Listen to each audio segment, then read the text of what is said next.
نريد أن نجدد الأخلاق التي جعلها نبينا غاية من غايات بعثته النبوية. إنما بعثت ليه يا رسول الله؟ لأتمم صالح الأخلاق، وفي لفظ حسن لأتمم مكارم الأخلاق. كأن البعثة النبوية كلها أيها الأخيار تختزل في تحقيق الأخلاق. نعم نعم. هل تنظر إلى الخلق على أنه سلوك سلبي انطوائي، لك فلان منطوي عن الناس؟ لا، الخلق متداخل في البناء العقدي، متداخل في البناء التعبدي، متداخل في البناء السلوكي، متداخل في معاملاتنا مع غيرنا من غير المسلمين، متداخل في السياسة الخارجية، في الإعلام، في التعليم، في الاقتصاد. ألا تتفق معي والقلب يحترق ورب الكعبة أنك ترى انفلاتا أخلاقيا مروعا في كل مؤسسة من مؤسساتنا وفي كل ميدان من مياديننا؟ انظر إلى الانفلات الأخلاقي في الشارع، انظر إلى الانفلات الأخلاقي في وسائل الإعلام، انظر إلى الانفلات الأخلاقي في المعاملات الاقتصادية الربوية التي تعلن الحرب على رب البرية.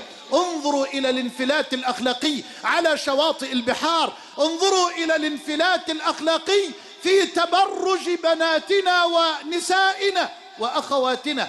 أمر يدمي القلب، والله يكاد القلب يبكي دما على هذا الانفلات في عصر العلم، في عصر الذرة، في عصر الفضائيات، في عصر تحول فيه العالم إلى حجرة واحدة. نرى انفلاتا أخلاقيا مروعا. الخلق أيها الأفاضل سر بقاء الأمم، فلو انفلتت أخلاق الأمم ذهبت الأمم، لا قيمة لها ولا كرامة. إنما الأمم الأخلاق ما بقيت، فإن هم ذهبت أخلاقهم ذهبوا.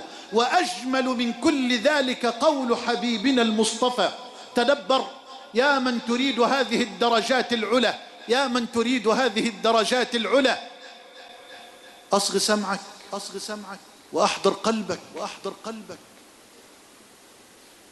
يا من تريد أن يحبك الملك، يا من تريد أن تكون قريبا من مجلس النبي يوم القيامة. يا إلهي، هل أستطيع أن أحقق ذلك؟ نعم. بماذا؟ بأمر يسير جدا، ولن أنظر من عند نفسي. اسمع إلى الصادق الذي لا ينطق عن الهوى، كما في الحديث الصحيح الذي رواه الطبراني بسند صحيح من حديث أسامة ابن شريك رضي الله عنه أنه صلى الله عليه وسلم قال: أحب عباد الله إلى الله أحسنهم خلقا. أحب عباد الله إلى الله أحسنهم خلقا. ما قيمة علمي بلا خلق؟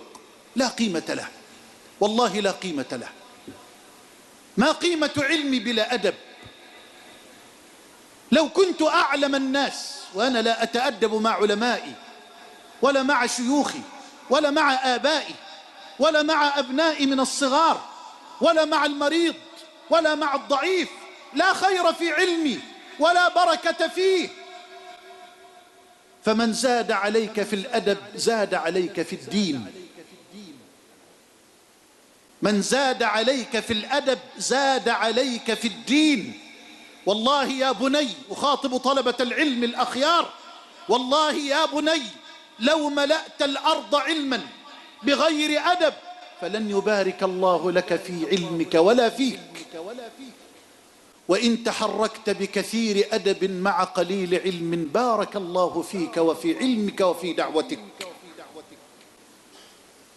الخلق أحب عباد الله إلى الله. يا إلهي، والله العظيم هذه مقدمة تجعل القلب ينتبه والعقل يستيقظ. أحب عباد الله إلى الله من يا رسول الله؟ أحسنهم خلقا. أحسنهم خلقا.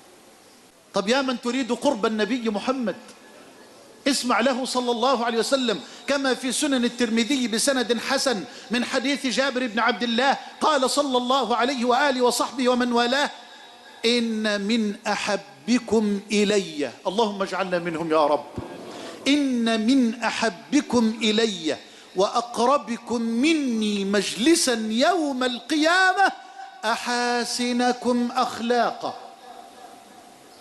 أسألك بالله ارجع اليوم وتفكر في هذه الأحاديث، وأسمعها زوجتك، وأسمعها بناتك، وأسمعها أولادك، وأسمعها غدا في الوظيفة زملاء العمل.